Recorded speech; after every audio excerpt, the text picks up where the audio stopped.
Look, I just need you to drop whatever you're doing right now and listen to me. Seriously, struck in. Yeah, you need to buckle up for this one. Because what we are walking into this Sunday, July 19th at MetLife Stadium, it is not a football match. It is an absolute bloodbath. A literal war zone. Yeah. I mean, we are doing a deep dive today on the 2026 World Cup final. And I am telling you right now, this is the most savage, high-stakes collision I think we have ever seen in the modern era of the sport. 100%. Like, people don't even grasp the sheer magnitude of what's happening in New Jersey on Sunday. No, they don't, because you have the reigning world champion. Right. Argentina stepping onto the pitch against the reigning European champion, Spain. Which, by the way, has literally never happened before. Never. It's insane. We have never, ever had a World Cup final where the current undisputed king of South America goes head-to-head with the current undisputed king of Europe. Right. It's the ultimate heavyweight unification bout. There is nowhere to hide. Exactly. And you know what's crazy about this? This is the exact matchup that the entire universe was begging for back in March. The finalissima. The finalissima, right, which is that traditional clash they do between the Copa America winner and the Euro winner. Right. But they canceled it. They canceled it because of schedule congestion, corporate logistics, whatever bullshit reason they gave. So put it on ice. They put it on ice, and the football gods were just like, you know what? We're not doing a glorified exhibition match. We are serving this up on the absolute biggest, most terrifying stage on planet Earth. The World Cup final. Man, it gives me chills just thinking about it. We have so much ground to cover in this deep dive. We really do. Because I've got the data right here. We've got tactical warfare. We've got a completely unprecedented injury crisis. We've got guys melting in a swamp. And we have this absolutely sickening 25-minute corporate halftime circus that we are going to tear to shreds later. Oh, we are going nuclear on that halftime show. Believe me. But first, look. I want to start with the storyline that every single mainstream media outlet is just drooling over. Because if you pitched this script to Hollywood, they would throw you out of the room. It's too cliche. It really is. Yes, you have a 39-year-old Lionel Messi playing his sixth and absolutely his final World Cup. Right. Going up against a 19-year-old Lamine Yamal. I mean, it's the defining narrative of the decade. The silverback of the sport versus the most hyped wonder kid we've seen in years. But the media is making it so soft, man. They are acting like this is some beautiful passing of the torch. All because of the bathtub photo. The bathtub photo. I am so sick of seeing this photo. It's everywhere. Like, you open Twitter and it's just plastered across your feed. Right. For anyone who somehow hasn't seen it, it's this perfectly timed, almost sickening photo from 2007. For charity calendar, right. Yeah, a charity calendar in Barcelona. You have a 20-year-old Messi who's just starting to become a killer, holding and bathing a 6-month-old baby. And that baby is Yamal. It's Yamal. 19 years later, that baby is trying to end Messi's international career. It's absurd. But look, we have to talk about why this matchup actually matters on the pitch. Right. Because they are basically the exact same archetype of player. Built in the same lab? Exactly. La Masia, FC Barcelona's academy. They are both left-footed right wingers, both cut inside. Messi spent 17 years defining Barcelona's entire DNA. He was the system. He was the system. And now, his final act on Earth is to try and dismantle a Spanish team that is built on the exact academy that made him. Bro, there are 8 current Barca players on this Spanish squad. 8. It's wild. You got Yamal, Pedri, Cubarsí, Gavi, Dani Olmo, Ferran Torres. It's like Frankenstein's monster coming back to hunt down the creator. That's a great way to put it. But let's look at the stats, because you don't get to a World Cup final on romance and baby photos. No, you get there on pure violence and production. And what Messi is doing at 39. It defies human biology. I'm sorry, it just does. Oh, absolutely. Most guys at 39 are either doing podcasts like us, or they're, playing in some retirement league walking around. Right. But Messi has 8 goals and 4 assists this tournament alone. 8 goals at 39. Tied with Mbappe for the Golden Boot, he's got 21 career World Cup goals, 12 assists. He just changed his game. He doesn't sprint constantly anymore. He relies on spatial awareness. He maps the field like a supercomputer. Now contrast that with Yamal, because you look at Yamal's stats on paper and these spreadsheet nerds are like, oh, he only has 1 goal. Yeah, 1 goal and 1 unofficial assist from a penalty. Right. So people ask, how is this kid Spain's ultimate weapon? You have to look past the box score. Yamal is a destabilizer. Explain that. When Yamal gets the ball on that right flank, he has this terrifying aura. Yeah. Defenses panic. They instantly send two guys at him. Double coverage every time. Right. And when you double Yamal, you completely compromise your defensive shape. You leave massive holes in the middle for guys like Pedri and Fabian Ruiz to just exploit. So his gravity just ruins the defense. Exactly. And the only stat that actually matters for Yamal, he has started 12 matches across the Euros and this World Cup. And what's Spain's record in those 12? 12-0. They have won all 12 matches. That is psychotic. A 19-year-old kid is the undefeated talisman of a global juggernaut. But going back to your point about the media narrative, right? Yeah. I am right there with you. This isn't a passing of the torch. Thank you. I reject that completely. It's a succession war. It is a violent succession war. Think about a silverback gorilla in the jungle. Right. The silverback doesn't just pat the young challenger on the head and say, here you go, take my territory. No, they fight to the death. They tear each other apart. You think Messi cares about that baby photo right now? He wants to completely destroy this kid's dreams on Sunday. Oh, he wants to embarrass him. Spain is trying to rip the crown off the king's head, and Messi is going to bite and claw to keep it. Well, and to understand how that clash happens, you have to look at how these two teams actually got here. Because it is a massive contrast in styles. Clinical assassins versus absolute action movie chaos. Let's start with the assassins. Spain. Right. Look at their run. 6 wins, 1 draw.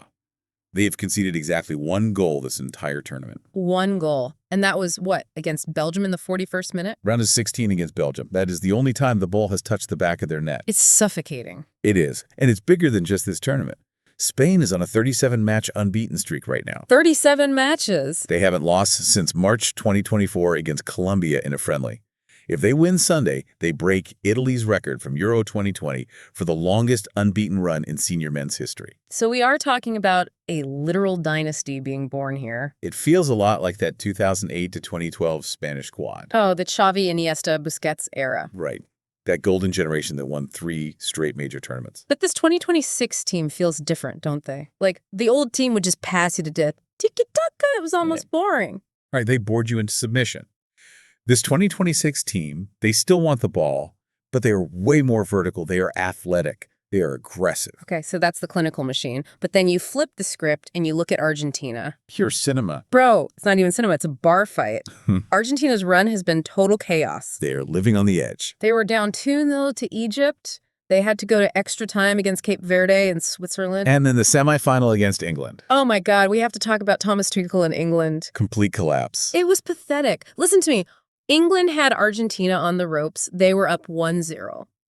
Until the 85th minute. 85th minute. Right. And what happens? The pressure spikes, the heat gets turned up, and the entire English squad folded like a cheap lawn chair. They choked. Plain and simple. Tuchel froze. The players froze. And a 39-year-old Messi just walks into a pocket of space and creates 2 goals for Enzo Fernandez and Lautaro Martinez in the blink of an eye. It shows you the sheer mentality of this Argentine team. Mm-hmm. They refuse to die. Because they are chasing immortality. They are. If they win on Sunday, they become the first team in history to win 4 consecutive major tournaments. Yeah. Copa 21, World Cup 22, Copa 24, World Cup 26. That's video game stuff. It is. And they'd be the first to retain the World Cup since Brazil in 1962. Scaloni would join Vittorio Pozzo as the only manager to win back-to-back. Okay, but this brings me to my major pushback on Spain. What's that? Spain hasn't been punched in the mouth yet. Okay. They've been clinical, they've been pretty, but Argentina doesn't play pretty. Argentina grabs you by the throat and drags you into a back alley. I played dark arts football. They thrive in the mud. So my question is, when this game gets dirty, can Spain survive a street fight? Well, the answer to that is entirely in the tactical warfare in the midfield, and a massive glaring discrepancy between the 2 guys standing in goal. Oh, the goalkeepers. We are getting to that. But break down the midfield first. What is Spain doing? Spain plays a 4-2-3-1. So 4 defenders, 2 holding mids, 3 attacking, 1 striker. Right. And everything runs through those 2 holding mids, specifically Rodri and Fabian Ruiz. The chokehold. Exactly. Spain averages almost 64% possession. But it's not just having the ball. It's what they do when they lose it. They swarm. They are absolute savages when they lose the ball. They have a 68% success rate in direct ball recoveries. That is the highest in the tournament. Meaning they don't drop back, they just steal it right back for you. Instantly. They won the ball back 40 times in the attacking third, 155 times in the midfield. Jesus. And their defenders pushed so high up. You got Pelku Barsi with 185 vertical passes, Emir Laporte with 204. They are just slicing you open. Right. And because of this structure, their expected goals against, their XG, is a measly 0.3 per match. Okay, see, this is where I get triggered. Because I am so sick of these XG nerds with their laptops trying to tell me how a game works. The stats don't lie, man. But they don't measure the human element. Let's talk about the goalkeepers. Okay, let's look at the numbers. Spain has Unai Simon. 90% save rate. Great. He faces one shot a game because his team has 70% possession. Right. Then you look at Argentina, Emiliano Martinez. Absolute garbage stats this tournament. Right, on paper, 56% save rate. Ranked 38th in the tournament. Yeah. Statistically allowing 1.5 more goals than expected. He's having a terrible World Cup statistically. But you can take your stats and shove them, man, because when a striker breaks through the line in the 89th minute and he is staring down Emi Martinez, yeah, that striker's ball shrink to raisins. it's true. Martinez is a psychological terrorist. He thrives in the chaos. He wants you to miss. He gets in your head. Unai Simon hasn't had to face a real street fight yet. I agree with the intimidation factor. Martinez is the king of shithousery. But over 90 minutes, if Spain breaks through, a 56% save rate means they're probably going to score. If they break through, which means Argentina has to stop Rodri. And that is the Rodri problem. Look at Argentina's midfield. They're in a 4-4-2. You have Leandro Paredes in there. He's got a 7.8 rating. He's playing alongside absolute enforcers like Lisandro Martinez and Christian Romero. Hitmen. Total hitman. Their only job on Sunday is to physically assault Rodri. If they drag him deep, Spain's attack dies. Because Rodri connects with the whole team. Look at his stats for Man City last season. Without Rodri, they conceded 14 goals in 8 matches.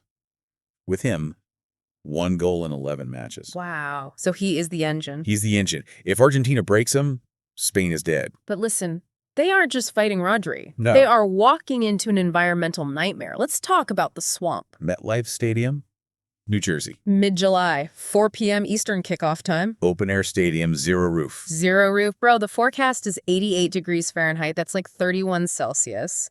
High humidity, peak afternoon sun. And they are playing on that artificial feeling turf. Right, which reflects the heat back up. It's going to be over 100 degrees at field level. It's a boiling pot.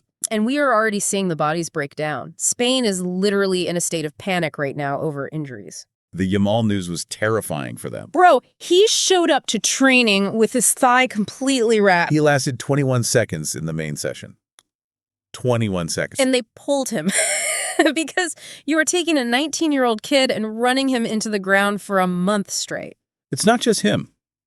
Pedro Porro is basically dead on his feet. Because he spent the semifinal chasing Mbappe, Barcola, and Elise. Exactly. Muscle fatigue is destroying the Spanish camp right now. Okay, but look, this is where I have no sympathy. Oh, here we go. No, seriously. Oh. Oh, boo-hoo. Porro is tired from chasing Mbappe. This is the World Cup final, man. Right. You think 39-year-old Messi cares about the heat? You run until your lungs bleed, or you go home. I get the alpha mentality, but scientifically, Argentina has a massive disadvantage here. Because of the extra time games? Exactly. Argentina has played 60 more minutes of football this tournament. That is brutal. Plus, they played their semifinal a day later. So less rest. Less rest, and they got stuck in severe weather flight delays coming to New York. Yeah. They have heavy legs. Yeah. Which is why Julian Alvarez is the most important guy on the pitch for Argentina. Explain that. Alvarez is their pressing forward, right? In 88-degree heat, you cannot press as a team. You will die. Yeah, you'll collapse by the 30th minute. So Alvarez has to be a psychopath. He has to sprint at the Spanish center backs alone and force them to make mistakes. If he makes Spain play faster than they want to, he creates turnovers. But if he misses? If he misses, Spain passes around him, and now Argentina's whole midfield has to sprint back in 100-degree field heat. Which will just melt them. The heat literally becomes Spain's 12th man. Exactly. Okay, so put yourself in the player's shoes. Okay. You just survived 45 minutes of this meat grinder. Barely breathing. You're bruised, you're exhausted, you walk into the tunnel expecting your standard 15-minute break to ice down and get tactical adjustments. Right.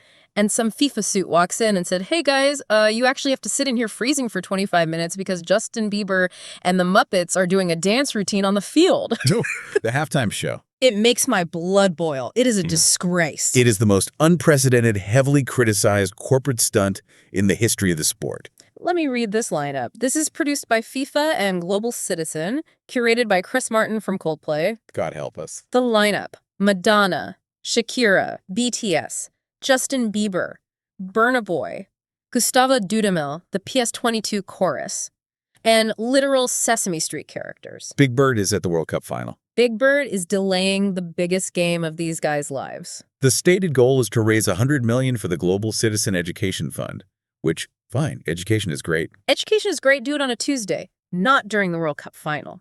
Because the length is the actual issue. Yeah. They are pushing this to 20 or 25 minutes. Which obliterates the IFAB rule. Right, the International Football Association Board. Law 7 explicitly states halftime is 15 minutes. Period. But FIFA just doesn't care. Yeah. They did 24 minutes at Copa America 24, they did it at the Club World Cup, and now they are doing it here. And the purists are losing their minds. I mean, Gabriel Marcotti, Tim Crow, they are screaming about this. Because soccer isn't the NFL. Thank you. We don't have commercial breaks every 4 seconds. In the NFL, guys are used to sitting on the bench. Soccer players are endurance athletes. They are biologically conditioned for exactly a 15-minute rest. So what happens to their bodies when they sit for 25? They get cold, the lactic acid settles, the muscles stiffen. When they go back out, their injury risk for hamstring tears and Achilles ruptures goes through the roof. You are risking athletes' careers so Madonna can sing a song. Oh, but Madonna's throwing massive diva fits, by the way. I read that. Fighting with FIFA over production budgets. Demanding custom staging that has to be built on the grass in 3 minutes. Demanding full creative control. She's been harassing her manager for a year for this gig. It is unholy. It's an absolute disgrace. The BBC and ITV in the UK literally refused to show it at first. They did. They wanted to do tactical punditry like normal human beings. Right.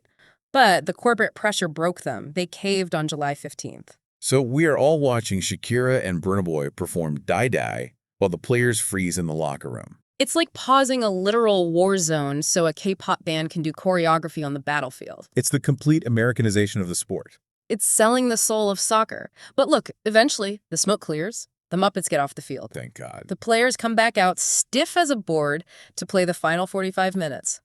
So how does this actually end? What are the nerds at Opta saying? The supercomputer gives Spain a 56.05% chance to win. And Argentina is at 43.95. Right. Bookmakers have Spain as the odds-on favorite, 813. Of course they do, because on paper, Spain is perfect. But Spain has one massive psychological flaw. They have never trailed in this tournament. Not for one single minute. Right. They are frontrunners. When the script is perfect, they look unbeatable. But Argentina loves the dirt. They thrive from behind. And this is where we have to talk about the Argentine voodoo. The voodoo factor, it's real, man. Look at Messi's stats, 19 career World Cup goals. 12 of them have come after the 70th minute. That's horrifying if you are Spain. 2/3 of his production happens when your legs are dead. Because he spends the first hour walking around, scanning your defense, finding the flaw. Right, so imagine this scenario. Spain plays perfectly, 70% possession, they recycled the ball, Yamal to Rodri to Pedri to Ruiz. Suffocating the game. But it's the 75th minute and it's tied 0-0. The pressure flips entirely. Entirely. Right. The expected goals don't matter anymore. Spain's 19-year-olds start looking around and they see these Argentine savages smelling blood. And Spain has a tactical flaw to exploit. Cucurella. Yes. Marc Cucurella, their left back, he pushes up so high, he leaves acres of space behind him on the left. Which is exactly how Belgium scored that one single goal against them. Across from that space. And who operates in that exact space for Argentina? Lionel Messi. It's perfectly set up for him. This is why I laugh at the 56% supercomputer odds. A computer cannot calculate the sheer spite of an Argentine team in the 85th minute. It's control versus chaos. Exactly. So look, as we wrap this up, I want to pivot to a really dark reality here. Let's hear it. Because everyone is going to be romanticizing whoever lifts the trophy. But look at what's happening underneath. The corporate machine. The machine already won. We've got a 48-team World Cup now. The Club World Cup is expanded. The Champions League is expanded. A maximized TV inventory. Infinite growth. By breaking the 15-minute halftime rule for a pop concert, FIFA is permanently rewriting the DNA of the beautiful game. They are telling you exactly what they care about. And it's not the player's health. Yeah. FIFA Pro is screaming about the biological limits being crossed. Chalker just sold its soul on the altar of the Super Bowl model. This is the last pure World Cup we are ever going to see. The physical load is unsustainable. We're going to see a degraded product soon because the players are just too exhausted. Exactly. So Sunday, grab a beer, watch the greatest player of his generation try to murder his own structural clone. Enjoy the violence, because the sport as you know it, it's dead. It's a wrap. We'll catch you on the next deep dive. Keep your heads on a swivel.